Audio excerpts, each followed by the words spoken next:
think I spit on this camera like probably 10 times while I was doing this video. Let me clean you off, buddy. Said today is Saturday, February 4th. Welcome to the wonderful world of Max. The weekend is here, and if you haven't already, please click that little red button up in the corner that says subscribe, and most importantly, please share these videos with anybody that you know that might be going through a tough time, who might find these videos beneficial, as that is the main point of this channel. With that being said, let's get started.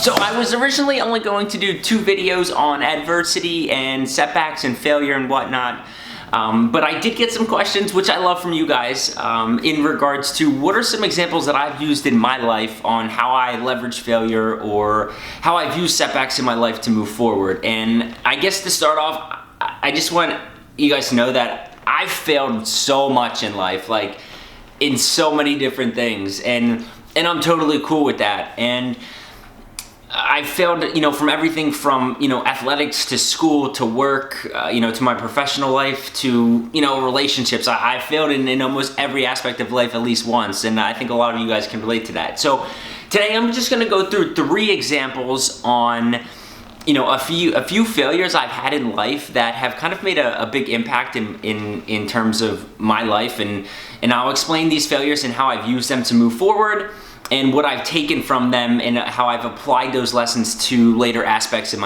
later parts of my life. So I'm going to run through 3 failures that I had in life that I was able to learn lessons from and apply them to different aspects of my life. With that being said, we'll start with number 1. High school. I went to high school, bounced around to 3 different high schools because of hockey. I was kind of all over the place, playing for different teams. But I always had trouble learning things in high school, and I could never grasp information and apply it correctly. I don't know if it was a fucking learning disability or whatever the fuck it was, but it took me, fucking weeks to learn fucking what 9 times 9 was. That's a fact. With that being said, I worked really hard in high school. I put in the time and effort. I literally was up so late studying all the time. I was after school, trying to understand concepts and whatnot. I gave so much effort, and I graduated high school with a 2.2, and a lot of you guys are like, dude, that's a failure, you're an idiot. And yeah, the outcome wasn't great, but the lesson I learned was that I knew I gave 100% in terms of earning that 2.2 GPA, that if I knew I gave 100% to anything else in life and the result wasn't, what I expected it to be, or wasn't as high or as good as I wanted it to be, that it was okay because I knew I gave everything I had. 2.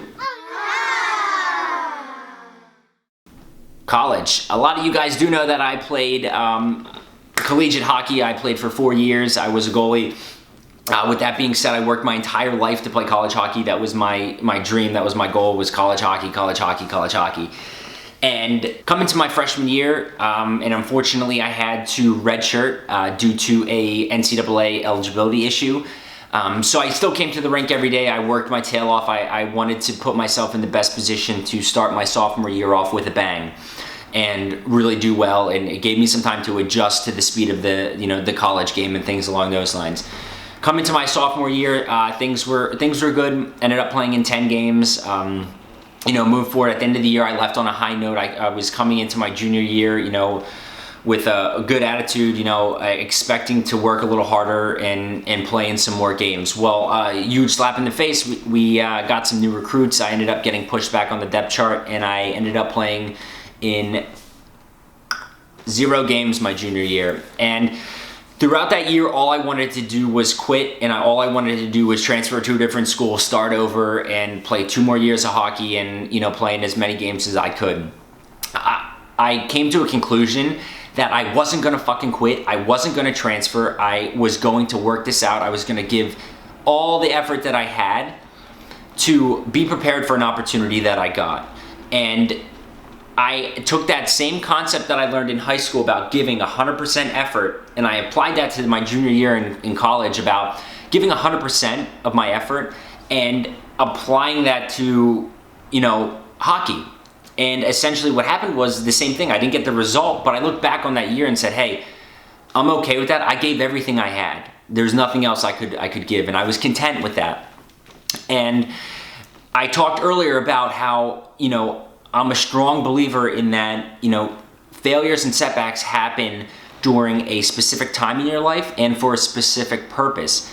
Those failures in high school of not getting good grades and still giving 100%, that was put in my life to apply it to, 10 years later in college, to apply it right then and there. And moving into my senior year, I came in with a positive attitude. I kind of knew my role. I wanted to lead by example and still work my tail off and show, the other guys that even though I'm not gonna get a whole lot of playing time, that I was still committed and was still going to give 100%.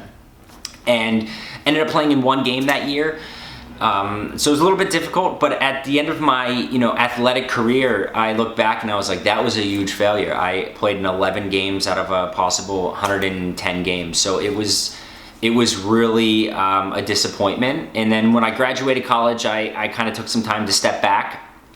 And I took a step back and I said, it wasn't a failure. Not at all. It was anything but a failure. It was one of the best experiences of my life in terms of overcoming failure.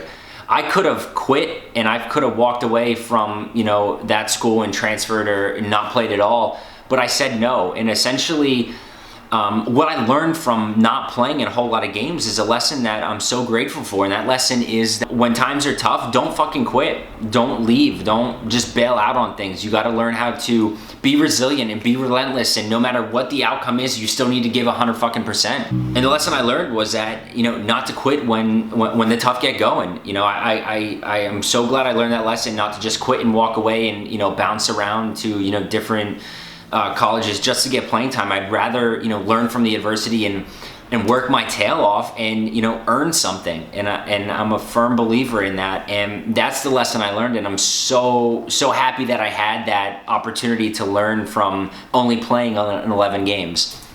3. Work. So I moved to Boston about a year and a half after I graduated college, and I started this new job thinking that I was going to do great at it and going to do very well, but actually I sucked at it. Like, I really sucked. Like 3 months I sucked into it. 4 months I was actually worse than when I started. I sucked at it. And I was just really, annoyed with the situation. I started with a bunch of people. Those people were promoted into new positions, making more money, and I was still in the same position at the very bottom of the pile. It sucked, but within my first 6 months there, I think maybe 3 or 4 times I was approached of saying like, hey, we're probably gonna fire you because you suck. And I told them, I'm not gonna quit, I'm not gonna leave, I'm gonna make this work. And that's the same concept that I've learned in college from only playing 11 games. So again, happening all over again. You can see why I'm a believer that specific, failures and setbacks happen during, specific times in your life. I took that lesson that I learned in college of not quitting and I applied that to my professional life. And I told them I wasn't gonna quit, I'm gonna make it happen. It's gonna work. And I applied that same work ethic and that same mindset of I'm not quitting. And essentially what happened is that I ended up getting promoted, and now I'm teaching people how to do the same job that I almost got fired at 3 or 4 times, which is awesome. And I think the lesson I'm learning right now from that experience is to be patient, that everyone works on a different time frame in terms of learning new things and understanding concepts and whatnot. And I'm applying that to this right now. And if you are starting a business or starting a new job or starting an idea to chase your purpose or whatever it may be, and you're not seeing the results right away and you're not seeing, the things you expect, to be patient. And, I'm applying that from my failures at work of sucking so bad and being patient in terms of the results. And I'm applying that to this right now. You're watching it. Obviously I want this to be very big. I want to spread this message of, to create your life. Don't live it by design. You only get one of these fucking things, make it what you want it to be. And I'm trying to spread that message, and obviously the results aren't there in terms of what I think is successful. But I'm being patient with it. I understand that things don't happen overnight, and again, I'm using what I learned in a previous failure to this right now. So like I said before, if you can apply the lessons that you've learned in life from your failures and your setbacks, your life can be so much better than what you expect it to be at the end of the day.